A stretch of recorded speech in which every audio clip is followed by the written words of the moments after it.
Ce soir, nos mémoires du zinc sont consacrées à José Garcia à l'occasion du film Pars vite et reviens tard de Régis Varnier, film tiré du livre de Fred Vargas du même titre, José Garcia.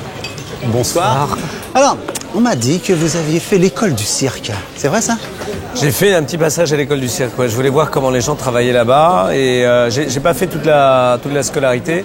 J'ai pas eu cette chance, mais c'est passionnant. Il en est resté quelque chose, un petit goût de funambule un peu sur les... Funambule, non, mais il en est resté en tout cas une... Enfin, j'ai compris qu'il fallait que je prenne un peu plus en main mon métier d'acteur quand j'ai vu les gens du cirque travailler, quoi. Ah ouais, c'est ça qui a donné, parce que vous avez la réputation d'être un bosseur, un super bosseur, et de travailler les rôles. Et là, il y a un rôle, il fallait entrer dedans, vous étiez attendu, ouais, en sortir. Et en sortir, ouais. Est-ce que, justement, quand on est entré dans un rôle comme celui-là, c'est Adamsberg, c'est le rôle d'un personnage qui était très attendu, puisque le livre de Fred Vargas, c'est un énorme succès. Oui. Le personnage était quasiment mythique. Oui. Et quand on rentre dedans, on est attendu un peu, non? C'est vrai que je m'étais pas rendu compte à quel point Fred Vargas avait des fans, quoi. Ouais. Ils ont tout lu. Il y en a beaucoup qui ont tout lu. Ils sont derrière, on va reparler de Fred Vargas et donc on va parler de ce Pars vite et reviens tard. Le sujet de ce film, comment dire? On est dans Paris, on est Paris d'aujourd'hui, et sur des portes, on dessine ce symbole qui est un 4 à l'envers, qui est en fait le signe de croix quand on ne lève pas la main. Que se passe-t-il? Et on voit apparaître des cadavres qui ont toutes les stigmates de la peste noire. Est-ce que c'est le retour de la peste noire à Paris? Et donc vous êtes appelé, vous êtes à Adamsberg. Et qu'est-ce qui va se passer ensuite? On regarde d'abord la bande-annonce du film. Donc Pars vite et reviens tard, et on expliquera le titre du film après. J'ai un immeuble marqué le 4, place du Louvre. Le 4 à rebours est surtout fameux pour sa valeur de talisman contre la peste. La mort noire. Quelqu'un annonce le retour de la peste. Marianne Bardou, divorcée, un enfant. Sylvain Marmot. On a interrogé leur famille, aucun lien entre eux. Le type a forcément une logique, ils en ont tous une. Si les causes des décès restent Ils ont mystérieuses... invoqué les risques de contamination par les rats. Il va nous noyer. On pourra plus protéger personne. Quand les animaux qui vivent dans la profondeur des galeries souterraines abandonnent leur habitat naturel, quelque chose est en marche et qui va bientôt émerger. Des suspects? Aucun. Depuis que je suis ici, j'entends vos supporters vanter vos intuitions si géniales, tellement hors normes. Et là, rien. Vous sentez rien.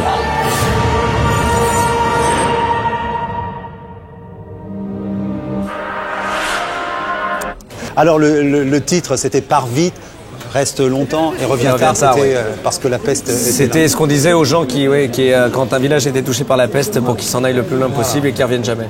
Est-ce que vous connaissiez Fred Vargas avant ce film? Non, pas du tout, je ne l'ai pas rencontré. Oui, elle est comme ça, elle est très mystérieuse. Oui, mais c'est très bien. Moi, je trouve que c'est formidable aussi de laisser son œuvre, c'est sa preuve. Alors, je crois que vous êtes approché de Fred Vargas par le premier, L'homme au cercle bleu, qui est l'apparition du commissaire Adamsberg dans l'œuvre de Fred. Oui. Donc, quand on tombe sur un livre comme ça, on se dit, je vais jouer, parce que là, c'était sûr. Comment on pratique? C'est très difficile parce qu'en fait, je ne comprenais pas pourquoi Régis Varnier avait fait appel à moi. C'est vrai que quand on lit et qu'on pense au commissaire Adamsberg, on a du mal à mettre un visage sur cet homme, on a du mal à savoir comment il est habillé. Donc chacun, c'est la force de ces livres, c'est que chacun peut s'inventer un personnage qui lui est propre. Donc la grosse angoisse quand on a présenté le film là maintenant en province, c'est que je me suis dit on va se battre contre un imaginaire, parce que la moitié de la salle l'a lu. Hein. Et ils viennent voir le film pour voir justement si... Et jusqu'à maintenant, c'est assez génial parce qu'on a eu que des bonnes surprises. C'est-à-dire que je pense que les gens qui aiment bien Fred Vargas aiment bien être transportés dans une atmosphère. Et s'il y a une chose qui est restée, parce qu'évidemment une adaptation c'est toujours délicat au cinéma, c'est de préserver un rythme et une atmosphère par rapport au livre. Alors, nos mémoires de zinc. Donc 4 rubriques pour en savoir plus sur José Garcia, d'aller chercher un petit peu dans les coins. La première rubrique, Punching Ball, on va vous demander de traiter un sujet d'actualité qui nous a un petit peu énervé. Alors notre Punching Ball, bien évidemment, nous avons un Punching Ball. Alors, quel sujet vous avez choisi? Vous avez envie de... Alors le sujet, c'était cette histoire de Louvre bis à Abu Dhabi. À Dubaï? Oui, parce que c'est intéressant. Alors, on dit un petit peu l'idée. L'idée, c'est qu'on va un peu franchiser le Louvre, donc on va prêter nos collections de façon à exister un petit peu partout dans le monde, comme le Guggenheim le fait. Oui, même à New York, et oui, il y a beaucoup de musées. Mais moi, qu'est-ce qui vous énerve là-dedans? écoutez, je suis pas énervé par la situation. Parce que je trouve que il y a tellement d'œuvres qu'on ne verra pas et qui sont cachées au Louvre que je trouve que c'est formidable qu'un musée, si vous voulez, donne ou prête, ou en tout cas fasse faire le tour du monde de toutes ces œuvres qu'on n'a pas l'occasion de voir. Mais évidemment, bon, c'est bien de pouvoir le faire avec des pays riches et de leur louer quand même. Oui, en l'occurrence, c'est le cas. Mais l'idée, c'est si on fait ça, ça serait bien aussi de pouvoir donner à des pays qui sont plus pauvres l'opportunité, avec cet argent, de pouvoir leur offrir des moments de beauté. Ouais, mais vous avez le sentiment que c'est pas tout à fait ça qu'on nous prépare, quoi. Écoutez, je ne sais pas si c'est ça qu'on nous prépare. En tout cas, une chose, il y a quelque chose qui me fait plaisir, c'est que tout ça sorte des caves pour que les gens le voient. Le deuxième truc, c'est qu'il faut que ça soit bien géré, évidemment, de façon à ce que ça rapporte aussi de l'argent s'il faut au Louvre et tout ça. Mais que, en contrepartie, évidemment, on puisse aller voir d'autres pays qui en ont besoin et qui ont besoin de culture et qui sont avides de culture et qui ont besoin d'aller voir. Donc, je pense à tous nos pays d'Afrique et à beaucoup de pays, voilà, qui sont en demande parce qu'il y a des gens qui ont une foi de la langue française. Donc, voilà, qui pourraient voir des œuvres magnifiques. Alors, vous, est-ce que vous êtes en tant que papa avec votre femme, vous prenez vos deux filles, est-ce que vous allez dans les musées un petit peu là? J'adore ça. Ouais. C'est la première chose que j'ai fait à ma fille aînée. À 2 ans et demi, je l'ai emmenée au Louvre, justement, et je l'ai emmené toucher les statues, chose qui est complètement interdite. Bravo. Oui, mais je trouve que les statues, c'est sensuel. Oui. Si on met pas la main dessus, il y a quelque chose qui se passe pas. Moi, je trouve qu'il y a des types dans l'art contemporain. Je me souviens d'un moment où j'étais allé à Beaubourg, et il y avait une statue, il y avait une œuvre toute en bois, complètement polissée, et je suis arrivé, et j'ai mis la main dedans, et je me suis dit, tant pis, je vais me faire arracher la tête, et le type était à côté, le sculpteur, il m'a dit, bravo. Ah oui. Bravo. J'attendais ça. Là. Oui, j'avais besoin de... Et je trouve que c'est... alors je comprends qu'on ne puisse pas... voilà, s'il y a des millions de... Et les enfants, alors on voudrait bien savoir comment ils se prénomment, moi je le sais, mais nos téléspectateurs ne le savent pas. Lorraine et Thelma. Voilà, Lorraine et Thelma. Lorraine c'est la grande, Thelma la petite. Ouais. Voilà. Oui, c'est ça. Il n'y a pas Louise, me fais pas la blague, sinon il va falloir ressortir le pot de chim. Non, on va passer à ping-pong, c'est beaucoup plus doux.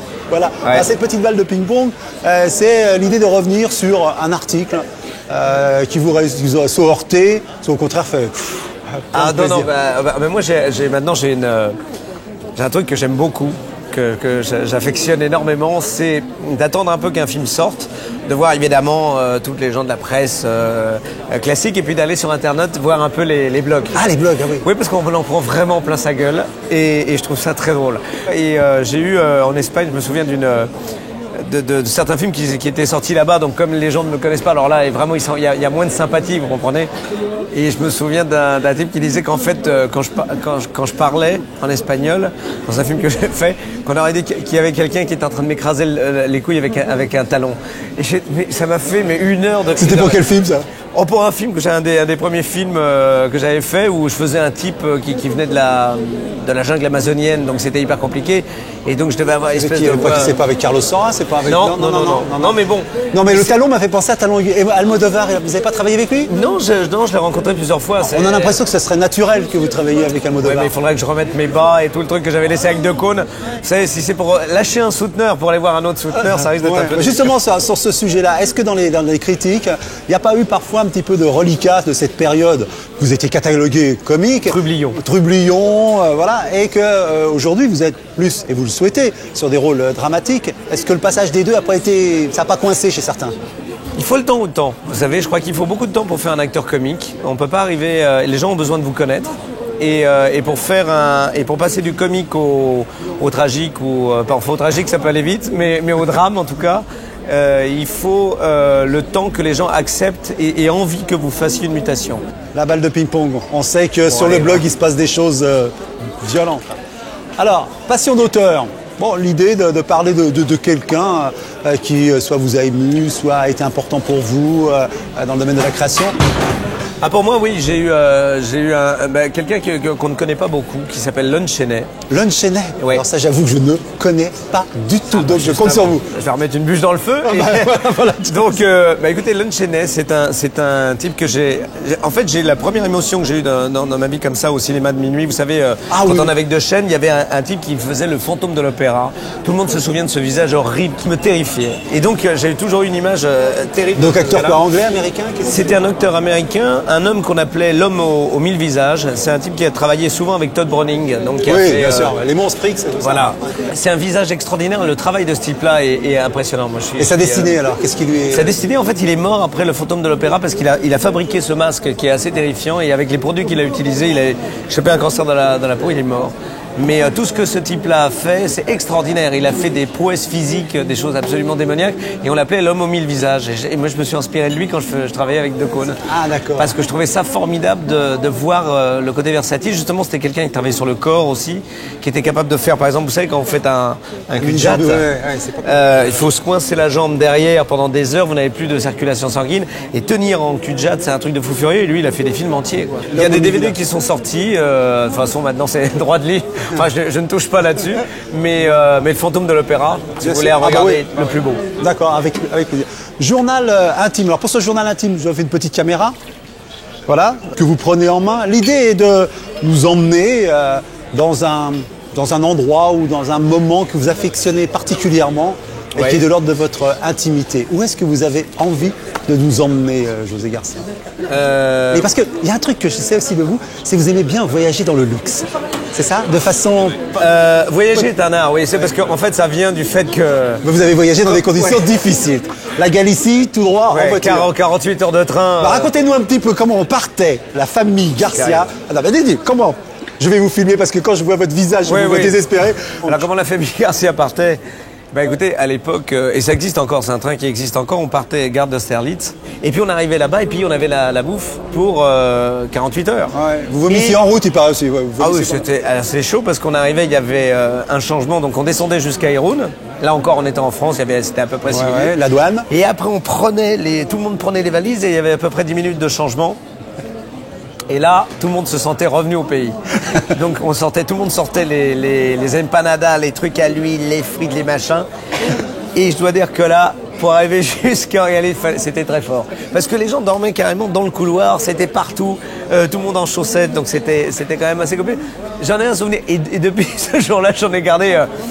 C'est-à-dire que je préfère ne pas voyager, ou alors j'ai fait des trucs beaucoup plus roots, mais pas dans cette espèce de violence et de promiscuité parce que je l'ai fait pendant longtemps. Bon, mais ce sont de beaux souvenirs et de bons souvenirs. C'est des bons souvenirs, oui, parce qu'on arrivait, il y avait un mois de vacances. Bon, il y a de la famille encore là-bas? Oui. nous, on est une famille d'immigrants. Enfin, tout le monde a été éclaté. Les premiers sont partis couper de la canne à sucre à Cuba. Les autres sont partis au Mexique. Les autres sont partis en Allemagne. Enfin, la Galice, c'est un pays de... Il y a une diaspora à Garcia. Tout le monde est allé entre les Galiciens et les Basques. C'est vraiment on est aux quatre coins du monde. Alors voilà, on a un portrait de José Garcia. Alors avant que vous ne partiez, je voudrais vous faire un petit cadeau que vous pourrez partager avec vos filles. Voilà, le cirque d'hiver Sampion, Bouglione, voilà, chez Flammarion. Et alors, c'est du cirque à l'ancienne, pas très loin d'un certain moment de Frix, de la parade, du plus grand chapiteau du monde. Voilà, des choses qui... c'est tout ce que j'ai vu, ça, c'est toute mon enfance. Voilà, voilà. Voyez ça, voyez le type là, voilà. Oui. C'est pour ça que j'ai voulu faire ce métier. Ouais, le clown. Les Augustes. Ouais, les Augustes. C'est un truc qui me plaît énormément, les Augustes. Voilà. Vous voyez, regardez, on dirait De Caunes Garcia. Voilà, De Caunes Garcia. Voyez, voilà ce qu'on reste. Et puis, vous savez quand vous avez fait ça, c'est ça qui est génial, c'est que vous êtes toujours à l'abri de vous prendre au sérieux. Oui, ce serait peut-être un péché auquel ça m'étonnerait. Que vous la gourmandise ou autre chose. Voilà, d'autres choses, toute la gourmandise, les gourmandises. La frénésie. Voilà, bon, on vous les souhaite tous les péchés. Merci beaucoup, Daniel, c'était très agréable. Merci.